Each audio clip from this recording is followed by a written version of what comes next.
Get ready with me, mga viewers. Eto na naman, ang inyong kaibigan, Brady Australia.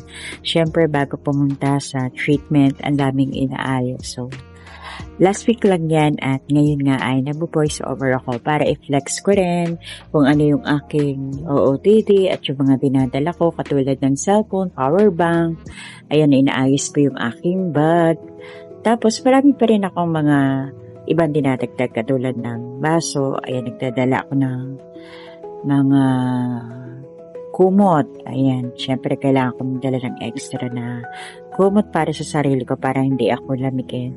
At ayan, dahil pa alis na nga ako papuntang center at mahilig talaga ako mag-video bago pumunta ng center.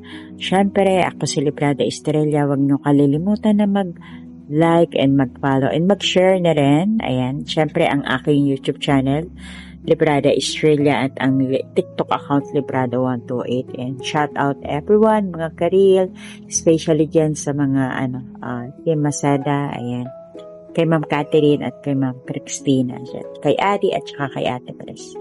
So, ayan mga friendship, dahil pinag-aaralan ko talaga ang mag-voice over palagi. Para naman kahit paano naman ay hindi puro sound lang or mga OOTD dito ang mga piniplex ko. Para din may mga